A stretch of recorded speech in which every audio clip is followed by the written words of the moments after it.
family, and welcome back after a very, very long time. Welcome back to my sanctuary. My name is Rue Munera Holland, and I am your conjurer here at Conjure Worx. Man, I'm out of practice. But let's get it together. Let's get it together. Welcome back to the sanctuary family. And you know, it's my favorite time of the year. Say it with me, everyone. Happy Hoodoo Heritage Month, guys. We're back. Another year, another round. But this year, I am super excited because this Hoodoo Heritage Month, my content is going to be a little bit more personal. I will be bringing you guys along and sharing my own journey through my own lineage that is my biological bloodline. After almost 40 something years, I have finally had the opportunity to begin reconciling and learning of my own roots. And none of this journey has been easy, but baby, let me tell you, it's been worth it. It's been so worth it. And so, this Hoodoo Heritage Month, I really want to invite you guys along with me on this journey of really not only talking about doing the work, but really applying the work and being about the works that I sit on my own platform and talk about, especially about the work of the shadow. And for many of us, the work of the shadow will begin at our lineage. And learning and exploring our bloodlines and finding out where we come from and those roots that are attached to us. And so this year, during our Hoodoo Heritage Month, I'm excited to explore the journey of adoption through the lens of the Black family. We're going to learn and take a look at transracial adoption. We're going to look at adoption as it happens interpersonally within our own communities here in the United States. We're going to talk about adoption trauma, and we're also going to talk about informal adoptions and all the many ways that children that come through many aspects of the diaspora, what they go through, what we have gone through on the journey of finding ourselves. Because for many of us adopted children, we are on our own personal journeys of learning who we are and just getting a sense of where we come from, especially if you don't have a lot of information as it relates to your adoption. Maybe you had a closed adoption, or maybe you didn't have a closed adoption, but maybe your adoptive family wasn't necessarily on board with you delving into your biological roots and learning about the roots and the lineage that you come from. Maybe you didn't have people around you that supported your journey of finding and learning of your bloodline. And so this month, I am going to take you guys along as I learn and move through my own lineage, as I source through the pain, the trauma, the happiness, the missed memories, but more than anything, I'm going to take you guys along with me as I repair and do the work, the real, true repairing of my own bloodline as I learn the truth. And I invite you to come along with me. And if you are fearless enough, I hope that my journey through my bloodline will encourage you to go back into your roots and dig into your own lineage and to find out the secrets and the sorcery and the magic that may be waiting for you. But more than anything, I hope that this journey that I am on inspires you to really delve deeply into the work of the self. And it doesn't always mean that it's going to be happy and loving. And it doesn't necessarily mean that the people around you will even be accepting of the journey of self. But if you learn nothing from me, I pray that you take away that until man truly knows thyself, there is no way that you can move through this life being truest to yourself. And so, welcome to Hoodoo Heritage Month, and the the phrase that shall accompany us through this year's Hoodoo Heritage Month is "Man, know thyself, and to thine own self be true." Welcome to day one of Hoodoo Heritage Month. Let's jump in, shall we? Family history connects Black people to the American narrative, the fabric of this country. Their stories of strength and survival, and if we're lucky, can unlock mysteries. We just have to search for it. In 2008, Karen Falston found out she was adopted. At 23 years old, she was denied information from her birth mother. For years, she gave up on finding her biological family until her adoptive mother died. Falston turned to Ancestry DNA for her search and connected with two cousins, one a genealogist. As fate would have it, the other turned out to be her uncle and helped unite her with her biological father. Genealogy helped Karen find her biological family, but many use DNA to find distant relatives. For Blacks in America, it's a heavy lift, many unable to trace their roots beyond slavery. The fact that I was able to look in the eye of somebody whose blood pumps through my veins, close that gap just a little bit for me.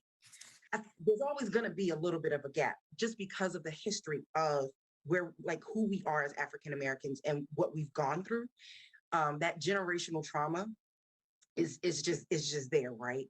But something like this heals it just a little bit. For those tracing their roots, experts tell me start by talking to your oldest relatives.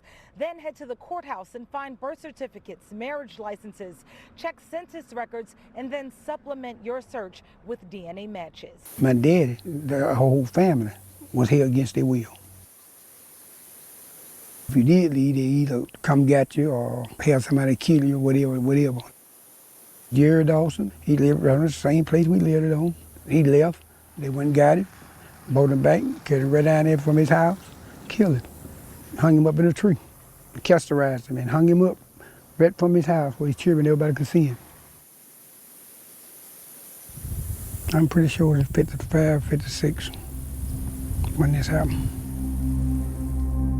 Most of us think that the end of the Civil War in 1865 closed the chapter on slavery in the American South, but that's far from the truth. Over the next 100 years, generations of Black Southerners were forced to labor against their will.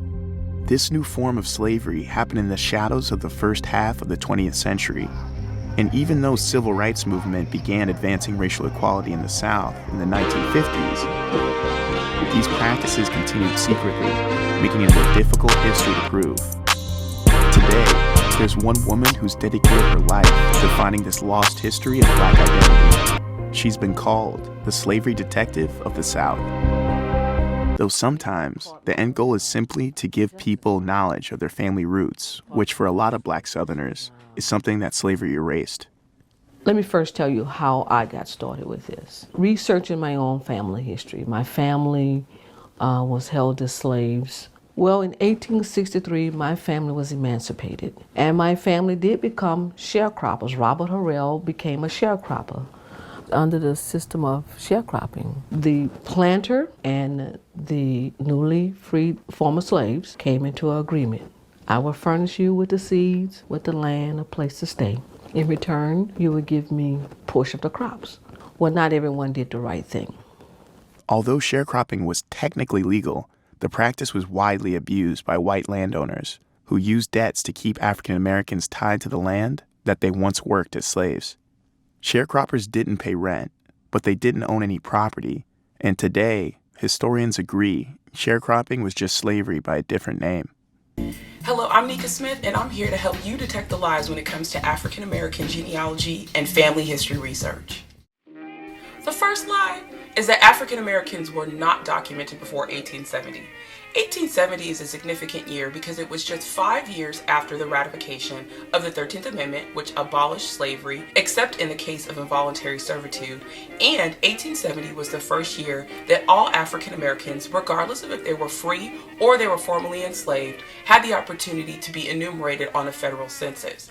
So because this was the first time that all African Americans, in theory, were given the ability to be enumerated as a person, as a human being, on the census by name, by age, by sex, location, all these things, a lot of times when people are starting their genealogy research and they can only get back so far, many of them hit a brick wall when it comes to the 1870 census. Here's the thing.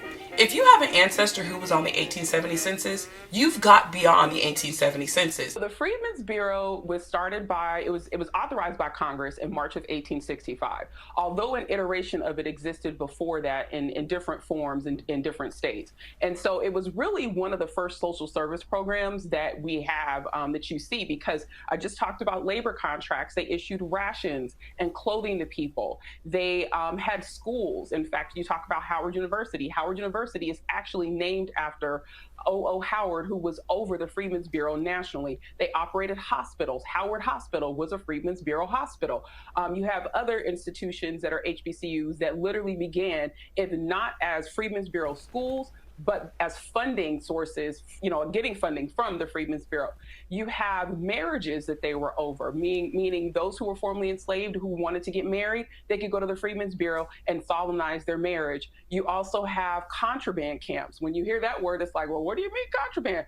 Well, formerly enslaved people fled from their slaveholders, and they would start to follow the Union troops. And in doing so, they would form these camps. And a lot of times the Freedmen's Bureau would disperse services through those camps. You have to think about the name. The official name is the Bureau of Refugees, Freedmen, and Abandoned Lands. And the refugees could be poor whites, or they could be free people of color.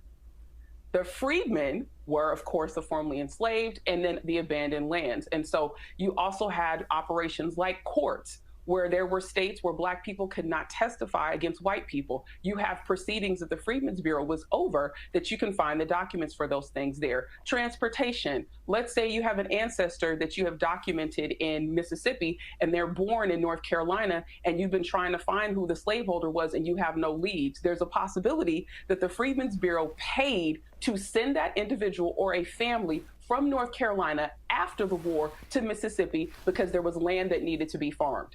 That's how widespread this organization was. Wow. And the records were gathered up at the time by the National Archives, and that's really who kind of had to corral it, because it's a lot. Taylor was partially retired and undergoing chemo, but her passion for teaching was untouched. Talk to the oldest person in your family.